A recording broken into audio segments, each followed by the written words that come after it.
Assalamualaikum warahmatullahi wabarakatuh. Alhamdulillahi wa bihi nasta'in ala umuri waddin. Wassalatu wassalamu ala asyrofil mursalin wa ala sahbihi ajmain. Assalatu wassalamu alayka sayyidi ya Rasulullah usbiri qulatil ini. Alhamdulillah la nikmatil Islam aliman wa kafa bima minima. Alhamdulillah rabbil alhamdulillah bi nikmati tatimmus shalihat. Allahumma qini bi halikan haramik wa qini fatika man siwak ya Allah. Berikanlah keberkahan rezeki yang halal ya Allah bagi yang mendengarkan YouTube saya ini ya Allah, karena kita jauhkanlah dari yang haram ya Allah, dan jadikanlah kami hanya takut padamu.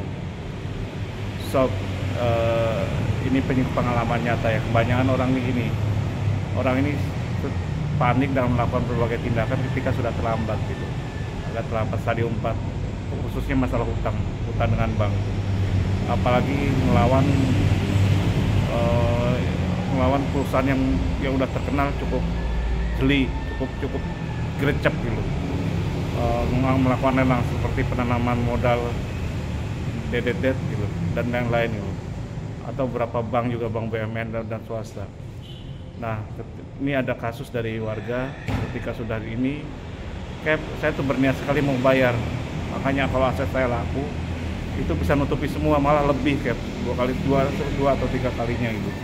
Padahal ketika aset Anda melebihi daripada hutang yang minimal 2 kali, 3 kali, 4 kali, itu adalah makanan bagi mereka.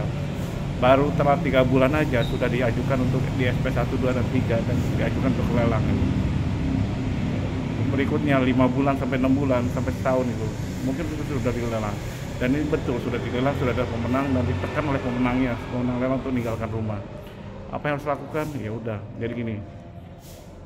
Jika sudah stadium 4 bisa dilakukan, cuman Anda semakin tinggi stadiumnya, sudah dilelang, sudah ada pemenang lelang segala macam-macam, itu berarti apa? Anda harus lebih nekat, lebih gila lagi, baik dari usaha, dari mentalnya maupun dari ibadahnya sob. Jadi kebanyakan gitu dulu.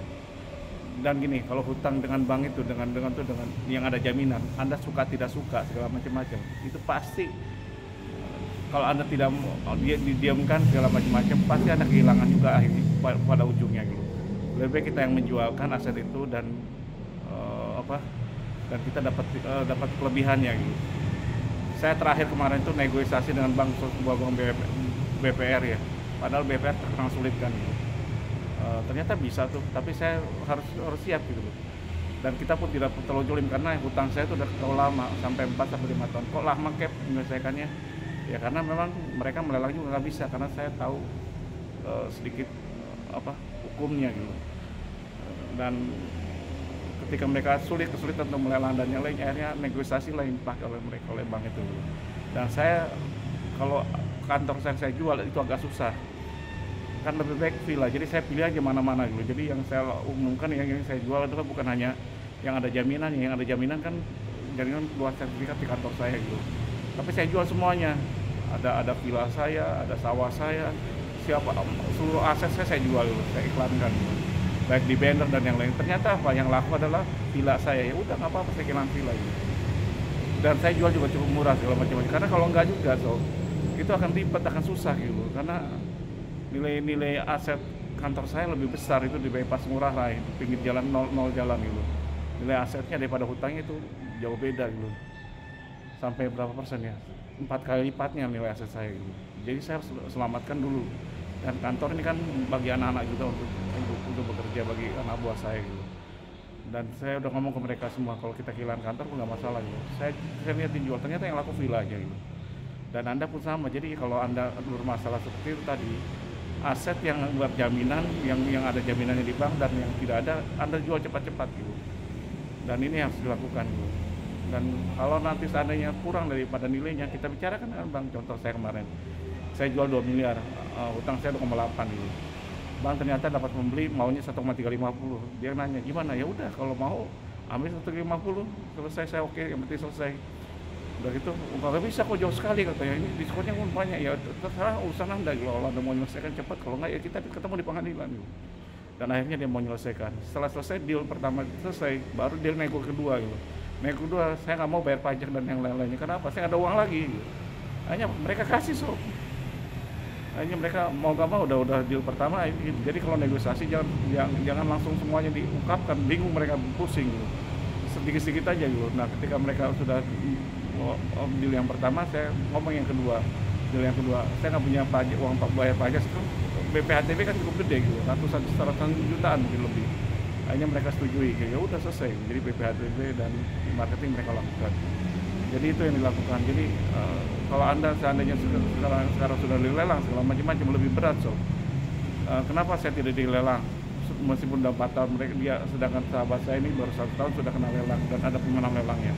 Karena saya mengumpulkan data gini loh, kebanyakan orang ketika dilelang baru panik gitu, padahal paniknya dari awal gitu, dari pertamanya.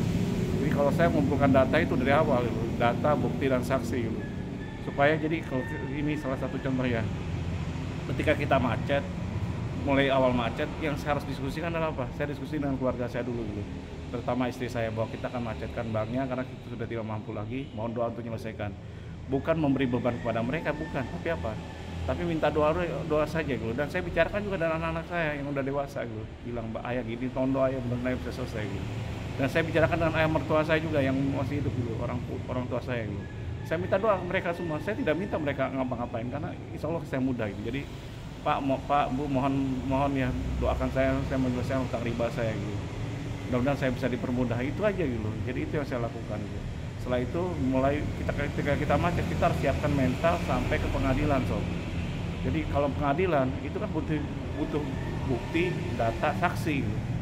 Anda siapin kronologi kejadian, ketemu jam berapa, hari apa, bla bla bla, ada videonya, ada fotonya, segala macam-macam. Dan saya sudah lengkap gitu. Dan kita juga ada niat baik, bukti niat baik. Dengan cara apa niat baik itu? Dengan cara saya mengiklankan properti saya gitu. Saya foto, saya kirim mereka gitu. Ada bukti, data dan saksi gitu. Sehingga dengan itu semua, dan saya ngomong ke mereka semua, tolong kalau Anda mau cepat, carikan saya pembeli gitu. Yang saya jual bukan aset yang saya bermasalah, tapi aset lain yang tidak ada jawabinannya di Anda gitu. Hanya mereka nyarikan dan alhamdulillah sukses, sob. Jadi hutang yang begitu tadi, dan jangan berpikir sulit dulu gitu. Jangan bermental miskin, bermental kaya. Dan saya ketika saya menyelesaikan ini, saya benar-benar siap untuk mau menyelesaikan masalah hutang ini gitu. Dan saya insya Allah bisa gitu. Ternyata alhamdulillah bisa gitu. Awalnya juga susah, bayangin 2,8 miliar soal BPR. Saya dapat diskon hampir 1,7 miliar. Tapi alhamdulillah semuanya bisa selesai. Mudah-mudahan ini bisa ditiru oleh Anda juga. Kalau salah saya banyak salahnya, kalau kurang banyak kurangnya. Wabillahi taufiq wal hidayah. Wassalamualaikum warahmatullahi wabarakatuh.